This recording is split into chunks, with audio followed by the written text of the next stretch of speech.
Bonjour à tous, je vais vous saluer dans la paix du Christ et je veux vous encore, je veux qu'on dise ensemble merci à notre Seigneur Jésus-Christ pour ses bienfaits dans nos vies respectives.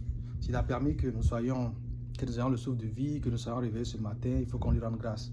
Alors, cette petite vidéo que je fais là, c'est pour poursuivre encore sur les précédentes, pour poursuivre avec les précédentes que j'ai présentées un peu plus tôt, il y a quelques jours, je veux dire.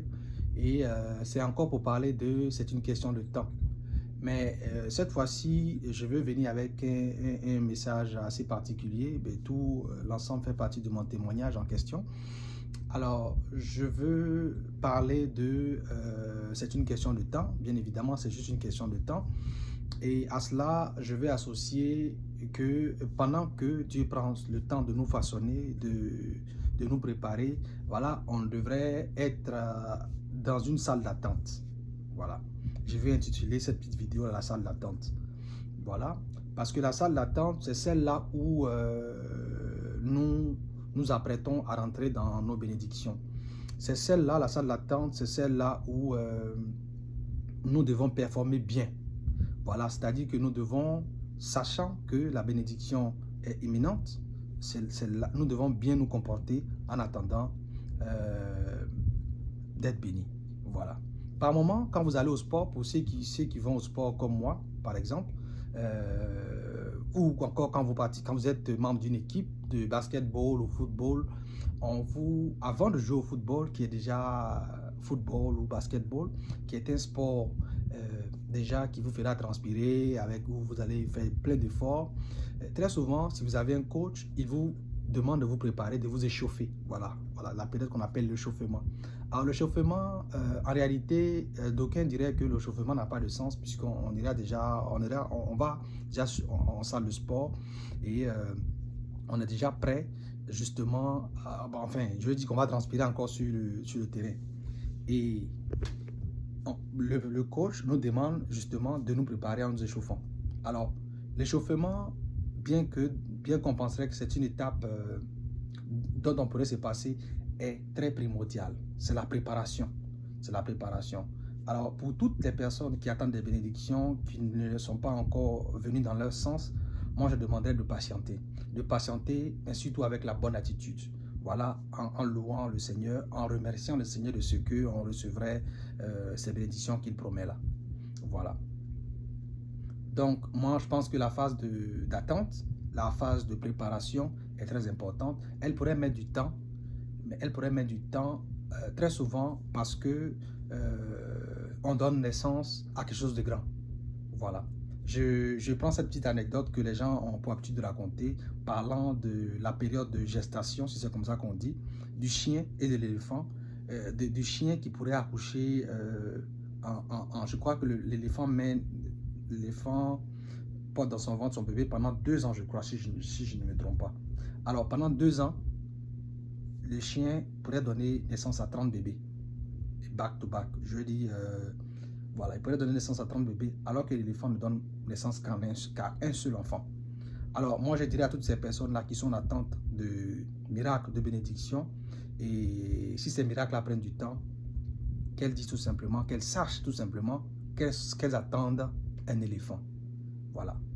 Elles attendent un éléphant, elles attendent de grandes choses. Donc, je demande de persévérer dans la prière, de rester concentré sur ses objectifs et de demeurer en prière et de remercier le Seigneur pour ce qu'il a promis, de remercier le Seigneur à l'avance pour ses promesses. Voilà.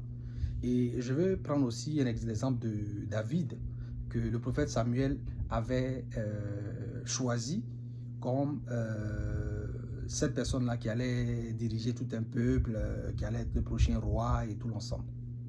Mais figurez-vous que ça a pris plus de 30 ans. Non, j'ai dit 30 ans, 13 ans je pense bien. 13 ans pour que cette promesse-là, cette parole, cette prophétie, pardon, se réalise véritablement. Voilà. Et en attendant, David qui a été promis par la parole roi, a dû être berger. Voilà, quand je dis berger, il prenait soin du troupeau de son père. Voilà. Il a été fidèle avec le troupeau de son père avant que le Seigneur Tout-Puissant lui confie son troupeau, qui sont les hommes que nous sommes. Alors, moi, je vais dire à des personnes qui m'écoutent, à tous mes frères et sœurs, d'être patients. Voilà. Quand ça dure, c'est que c'est grand.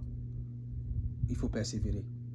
Il faut retenir aussi qu'une bénédiction qui nous serait donnée au mauvais temps n'en serait plus une, mais serait plutôt un fardeau. Elle serait plutôt un fardeau. Et restons persévérants, restons concentrés. Ça met du temps, il y a des frustrations. Continuons d'y croire. Restons dans la salle d'attente, c'est juste une question de temps. Voilà. Et le temps appartient à Dieu. Donc, moi, je veux continuer et je veux que vous vous associez à moi pour continuer de rendre grâce et gloire à notre Seigneur. Et nous verrons certainement ces projets de bonheur pour nous se manifester au moment voulu, au moment dont il aura choisi bon pour nous. Avant, j'avais pour habitude de prier, Seigneur, je veux ça maintenant et tout de suite. Maintenant, je lui confie, je veux que les choses se fassent. Je prie toujours que les choses se fassent selon son timing. Selon son timing. Et je ne lui demande pas d'ouvrir toutes les portes auxquelles je vais accéder. Voilà, je demande aussi de fermer les portes qu'il n'a pas prévues pour moi. Voilà. Donc, c'est en cela que je veux vous encourager ce matin. C'est dans ce sens-là que je veux vous envoyer mon message. Et également, comme je l'ai dit, je vais vous montrer, dans la vidéo précédente, je vous ai dit que j'avais eu 2 boulots sans papier en tant qu'immigrant ici. J'étais sans papier, j'ai eu 2 boulots où on allait me payer au noir.